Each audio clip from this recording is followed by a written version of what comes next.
So now that we know what reverb is, the next question to ask is, why do we need it? Why do we use reverb in the first place? Well, there are two main goals in your mix that you can use reverb to accomplish: to create space and to create style. So creating space glues tracks together.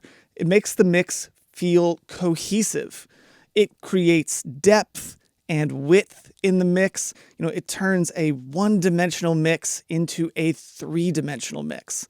And it allows you to place attention on the important parts, and it pushes certain instruments into the background. This is the use of reverb that is not as sexy as creating style, but you can't have a good mix without it.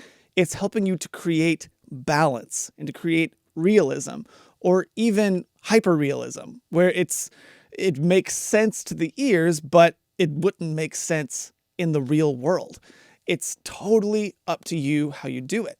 Now, obviously, we're going to be going over how to do this in the course, so don't worry about it right now. That said, let's talk about our other goal: creating style. So creating style with reverb, this is what makes a mix sound cool and unique. It gives intrigue to certain instruments by giving them really big sounds or really small room sounds. This is what helps your mix sound larger than life. It helps to create energy in a song and connection in between instrument phrases. This is the kind of reverb that the listener hears. And that's an important point. Whenever you're trying to create space, typically you're trying to do things that are subtle. You're trying to do things that will play on the listener's heartstrings, but they're never going to actively be able to pick out the reason why they like something. Whereas creating style, that is going to be something that typically the listener is going to be able to hear and actively be like, ooh, that snare sounds so good because it's so thick and it's so long. Or, ooh, that vocal is so interesting because of all that reverb washed behind it.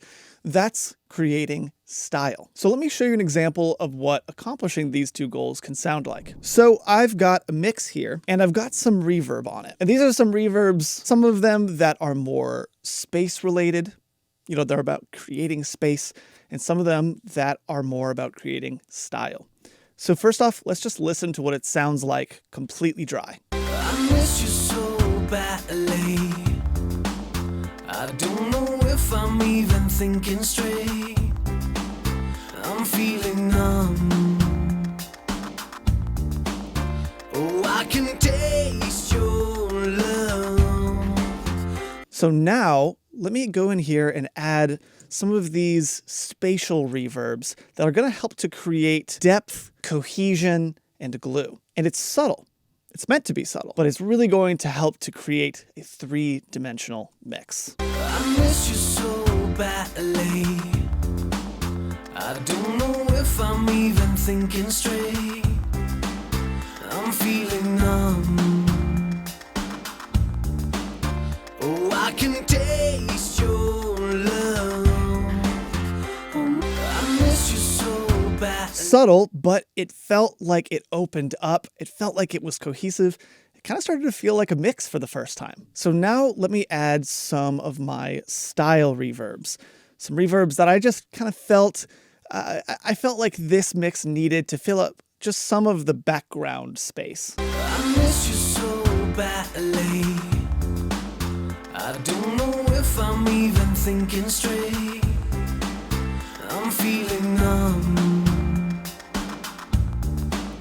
Oh, I can taste your love. I miss you so badly. I don't know if I'm even thinking straight. I'm feeling numb. You get that really cool, almost ballady kind of effect with that beautiful long reverb filling up the space in between. Now, I want to just one more time go from all reverb to no reverb. And this is really what good use of these two goals can do. I miss you so badly. I don't know if I'm even thinking straight. I'm feeling numb. Oh, I can taste your love. Now, these two goals are two sides of the same coin.